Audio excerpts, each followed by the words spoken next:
Imagine living your life after 50 and feeling energized and excited about your future. Welcome to the Women in the Middle podcast, the podcast for women who are ready to figure out what they want and create the life they deserve. Here's your host and master certified life coach, Susie Rosenstein.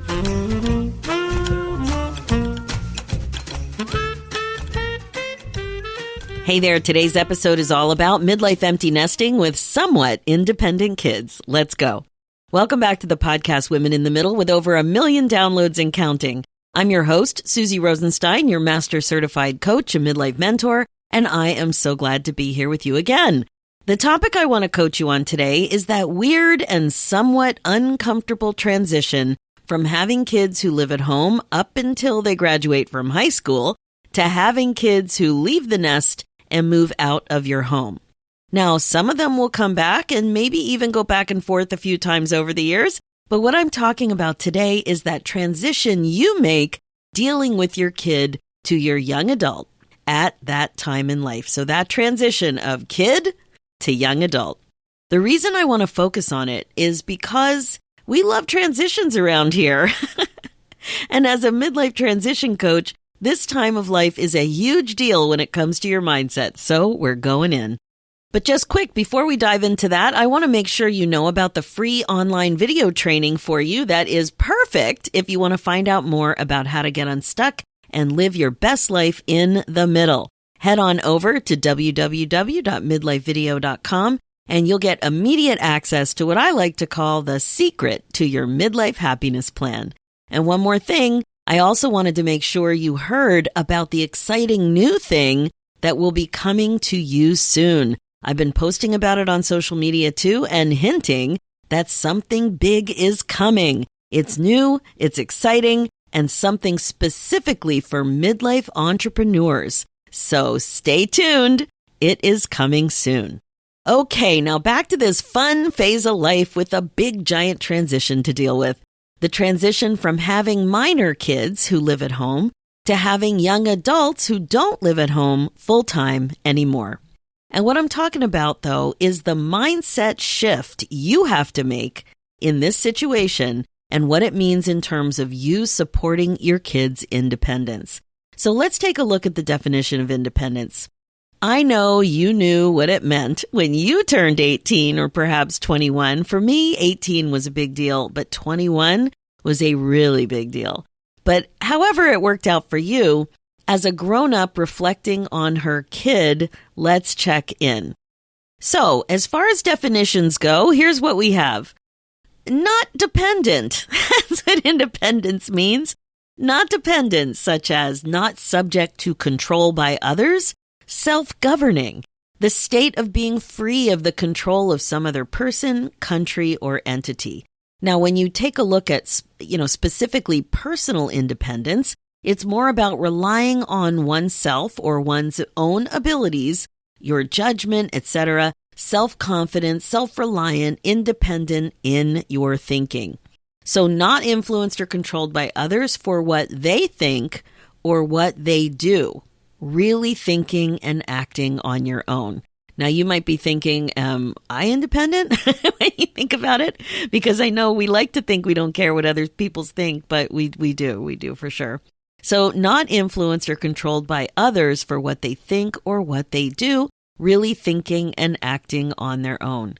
So personal independence is trusting and relying on yourself and your abilities more and more. It comes from knowing who you are and being happy with who you are, like being happy with yourself. So as I'm going through some of those definitions and getting you into this independence, what does it mean mindset, what is coming up for you as I'm bringing it all up? Well, I'll tell you what's coming up for me. I have a very strong memory. It happened about 5 years ago. I was in California and I was sitting outside with a beautiful view. And I was actually being coached on it because I could see that I was struggling with this very topic. So here's what was happening. My son was planning to go to university and he was a senior in high school and he really, really loved cooking. Now at that point, he was even entertaining the idea of becoming a professional chef. He was 18. Now, we were investigating all kinds of programs and options and opportunities, and I could feel myself slowly but surely freaking out because what I could see was that you didn't have to go to university to become a chef. Now, I had thoughts. I had lots of thoughts, and those thoughts created a panicky kind of fear. I was basically thinking that this was a terrible mistake. He should just go to university, and don't do anything off the beaten path. It probably wouldn't work out because the industry was so difficult. You had to work horrible hours and, oh my God, a kid without a university degree, not good. I had so many thoughts, but those 3 thoughts were totally freaking me out. And this was not the type of mindset that would support a belief that my kid was on the brink of becoming an independent young adult. Now, this brings up another issue that can enter your mind. Again, getting back at that definition, one might ask themselves, is my kid even independent when financially he or she is not? So I'm thinking specifically of those university years. Some kids are fortunate and they don't have to pay for it themselves. So if they're still on the payroll, so to speak, that is that you're supporting them somehow, or they don't even have to be in college for you to be supporting them, but you have some arrangement where you're offering some support, like I said, paying tuition or maybe paying rent. Are they really independent? Are they self-reliant? And I would argue not so much, but their thinking can become pretty self-reliant, and that's good. And they can be emotionally and mentally independent for sure. But what about you and your mindset and how you are showing up as a parent with a kid who is becoming more self-reliant even when they're still on the payroll? What about that? That is the question.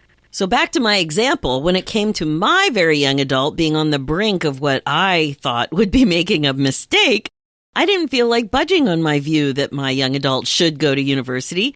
And if he wanted to be a chef after he had the degree, I would happily support that financially.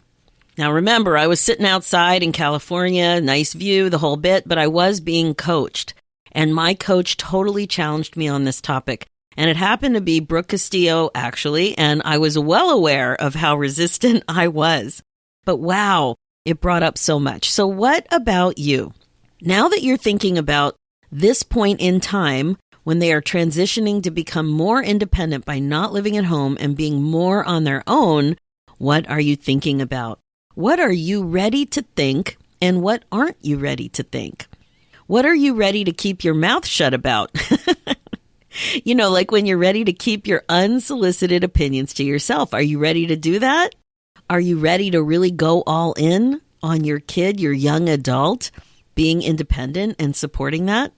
I'm just imagining that you might be squirming a little bit. I sure was. Maybe feeling some resistance. Like I said, it was huge for me. But here's the thing. I'm pretty sure you want your kid to be independent. It's pretty much one of the goals you likely have as a parent. Now, I also know that some kids aren't able to become fully independent, but even in those situations, you're likely working on helping them to become as independent as possible for them. So, you recognize that independence is the goal. And this is exactly why your thoughts and feelings that don't support this goal could be a little surprising and perhaps confusing. Looks good on paper. That's why these midlife years as a parent can be kind of bumpy. Especially when it's a little bumpy at the kid's end too.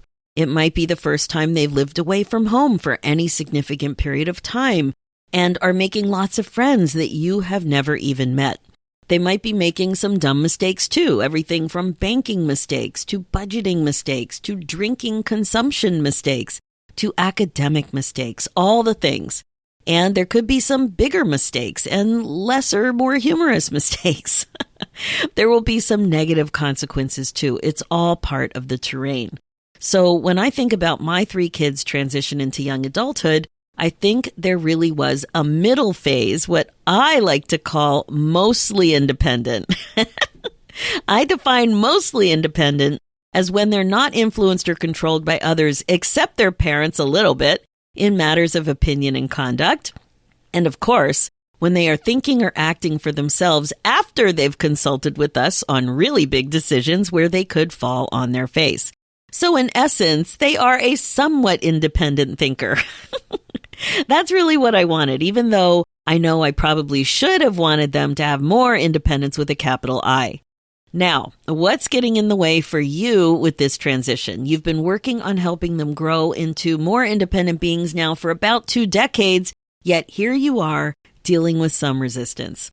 Well, I think there are basically 4 reasons why this might be a little bumpy for you. Here we go in no particular order. First, it's pretty scary to watch.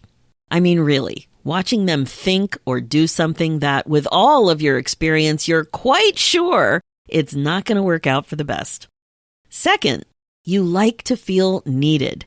You haven't quite sorted this part out regarding what it means for them to be fully capable, independent humans. What it means for you, that is. What it means for you. Third, you love knowing that you're smart and helpful. I mean, obviously, right? You're not just older, you're older and wiser, and you live for moments like these when they need you and want your advice and guidance. And fourth, you want to protect them. You don't want them to fall down and get hurt. You don't want them to screw up, make dumb decisions, and in general make life more difficult for themselves. Of course you don't. So there you go. These are likely the reasons you're feeling a bit of resistance, this kind of mindset and these kinds of thoughts. Now, if you're a regular listener to this podcast, you know that as a mindset coach, it's not my job to tell you what to think, especially on an episode about independence. But it is my job to help you get more perspective about your thinking and help you understand more about where you are now in the moment and help you move forward on purpose. So in this case, the overarching question really is about what you think about your young adult's ability to become independent and what you make it mean for you. Ultimately, you want to show up more and more in your life on purpose with intention. That's what living more intentionally means. Like, you might catch yourself saying that, but what it means is you have to think about what you want and then do that, right? The other thing we always want to do when we're being more mindful is to notice the connection between your thinking and the way it makes you feel. Or the way you feel, and then you notice what thought is creating that feeling. So your thoughts create your emotions. They're linked. So that is always good to remember. If you find it by the thought and then you find the feeling, or you go in for the feeling and then notice the thought.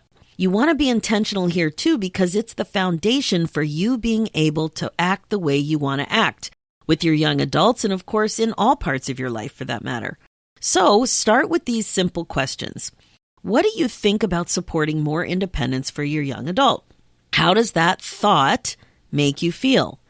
And do you like your reasons for thinking and feeling that way? So remember in my example, I wasn't quite ready to go all in on complete independence, and I liked my reasons. So it was really good to know because I was really resistant and I didn't totally understand all of it. But when you ask yourself these 3 questions, what do you think? How does that thought make you feel? And do you like your reasons for thinking and feeling that way? That's how you get to uncover some other thoughts, and you might find these. He doesn't really know. She's not that independent. It's too hard. I'll be embarrassed if she makes this decision. I know what he should do. This really isn't the best way to go. It's totally a mistake. He's not ready. See what I mean? If any of this stuff is coming up for you, notice how these kinds of thoughts make you feel. And then ask yourself, do you like your reasons for showing up this way? If you do, cool. And if you don't, it's a great opportunity to work on your mindset a bit. The bottom line is really to figure out how you want to support your young adult to be more independent. Really think about it. As we talked about before, after all, this really is one of the main goals for raising healthy kids. We want them to thrive and develop as good humans, good contributive human beings who make an impact and know how to function well and enjoy their lives, right? You want them to be kind. You want them to be amazing. You want them to go after their dreams. So how does all of that happen? How do you want to show up on purpose regarding independence at this age and stage of his or her life? Do you want your kid, your young adult, to get better at making responsible decisions? Do you want your young adult to get better at being confused or disappointed I mean, think about it. If you've ever met anybody who can't handle their emotions when it comes to disappointment, you know what I mean.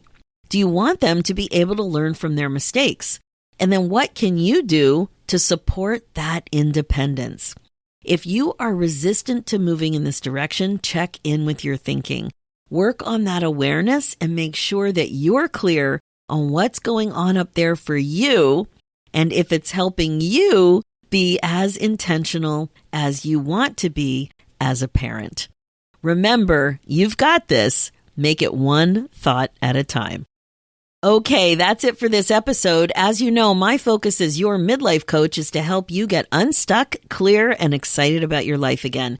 If you want to find out more about how to get unstuck and live your best life in the middle, make sure to watch my free midlife training at www.midlifevideo.com, and you'll get immediate access to what I like to call the secret to your midlife happiness plan.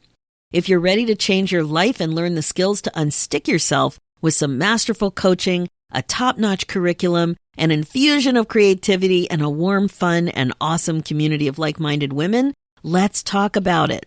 I would love to be able to help you get unstuck and find that thing that you are looking for. Go ahead and book your momentum call at www.womeninthemiddleacademy.com.